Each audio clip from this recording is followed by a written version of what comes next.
Hello friends, সবাইকে সুপ্রভাত। সবাই কেমন আছো? আশা করি সবাই ভালো আছো এবং সুস্থ আছো। তো অভিমিত্র ব্লগসে তোমাদের অনেক অনেক স্বাগত, অনেক ভালোবাসি। আরেকটি নতুন ব্লগ নিয়ে চলে এলাম। আমার ব্লগটা তোমরা যেখান থেকে দেখছো তোমাদের সবাইকে বুক বড় ভালোবাসি দিয়ে আরেকটি নতুন ব্লগ শুরু করলাম।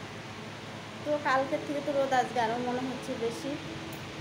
রেডি হয়ে গেলাম, যেতে হবে ডিউটি। বাবার না স্নান হয়ে গেছে, বাবানকে বলছি খেতে বস। তো কী রান্না হচ্ছে বলো তো? একটু বাঁধাকপি করে নিচ্ছি, বাঁধাকপি করবো এখন। শুধু ডিমের তরকারি রয়ে গেছে, সামনের ঝোল রয়ে গেছে, সকালে এটা দিয়ে হোক। তো চলো এখন রাখছি, পরে কথা হচ্ছে, এখন সময় নেই গো। হ্যালো বন্ধুরা, সেই সকালে তোমাদের সাথে দেখা হচ্ছে, আর দেখা হয়নি না বলো? আরে বাবান বাবান সব উড়ে যাচ্ছে, এখান থেকে একটু ওদিকে ঘুরাও।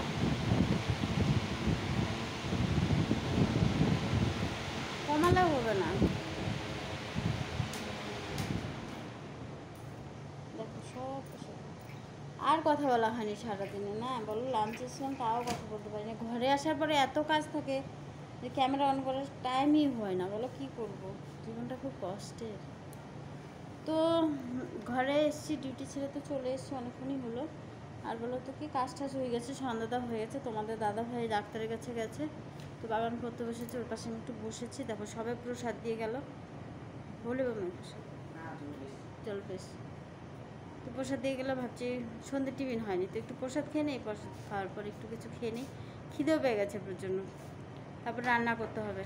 ভেবেছিলাম তোমাদের দাদার সাথে যাবো আমি একটু, তা আমার ডিউটি ছাড়তে অনেকটাই লেট হয়ে গেলো, সেই কারণে যাওয়া হলো না। বললাম তুমি বেরিয়ে যাও, হয়তো আমিও যেতাম, একা একা ছাড়তে ইচ্ছে করে না, তো আর যাওয়াই হলো না। আমার ডিউটি ছাড়তে ছাড়তে অনেকটাই লেট হয়ে গেছে, তো পরে ডাক্তার যদি না পায়, সেই কারণে বললাম তুমি চলে যাও। চলো একটু প্রসাদ খেয়ে নেই, তারপরে কী খাবো, আজকে চা খাবো না, একটু মুড়ি খেয়ে নেবো, জল মুড়ি খাবো গরমের মধ্যে, একটু জল মুড়ি খাবো, একটু প্রসাদ খেয়ে নেই, জল মুড়ি খাবো, তারপরে কি রান্না করবো। তো চলো, রান্নাটা বসিয়ে দিয়েছি। কি রান্না হচ্ছে? আলু সেদ্ধ ভাত, একটু আলু সেদ্ধ দিয়ে দিয়েছি, বুঝতে পারলে? বাবান বলে আলু সেদ্ধ খাবে, একটু আলু সেদ্ধ দিয়ে নিয়েছি। এখানে একটু পটল কেটে নিয়েছি, তো চলো পটলটাকে লবণ হলুদ দিয়ে মাখিয়ে নিই। এটাকে আমি একটা সর্ষে পটল করবো আজকে, সর্ষে পটল।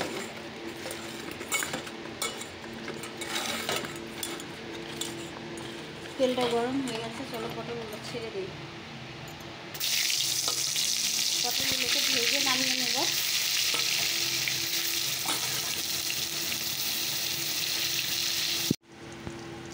পটলগুলো ভাজা হয়ে গেছে, চলো নামিয়ে নিই। আর মশলাটাও রেডি হয়ে গেছে, এটা দিয়ে এখন আমি করে নেব। মশলাটাও ভাজা হয়ে গেছে, পটলটা ছেড়ে দিলাম। তো চলো এর মধ্যে একটু জল দিয়ে দিই।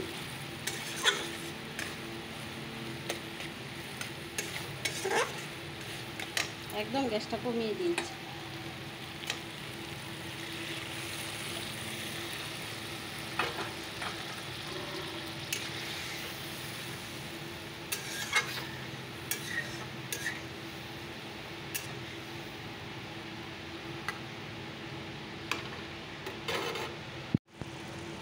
হয়ে গেল সর্ষে পটল, চলো নামিয়ে নেই। হ্যালো বন্ধুরা, দেখো বড়া করেছি, সেটা আর তোমাদের সাথে শেয়ারই করা হয় না। বড়া করেছি, সর্ষে পটল করেছি, রান্না তো আমি করে নিয়েছি, বাট দেখো কি করেছে তোমার দাদা, আমাদের জন্য বিরিয়ানি নিয়েছে। এই রান্নাগুলো আমি কে খাবে বলো তো? কালকে বাসি ভাত খেতে হবে বলছি, তুমি খাবে। আমি কালকে ভাবছি একটু নিরামিষ খাবো, সব মেজে বসে নিলাম। আর দেখো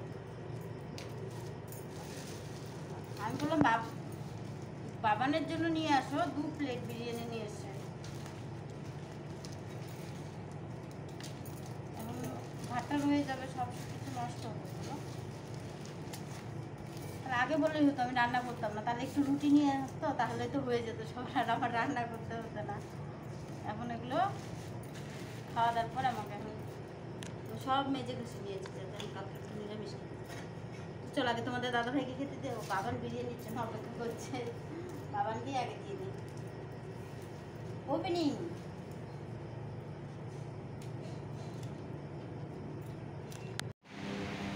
হ্যালো ফ্রেন্ডস, খাওয়া দাওয়া হয়ে গেল, তো চলো এবার কি সবাইকে গুড নাইট বলার পালা চলে এলো।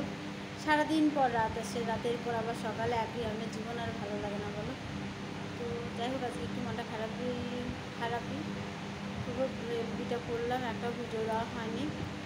তো আজকে আর কিছু বলবো না, সবাইকে গুড নাইট, সবাই ভালো থেকে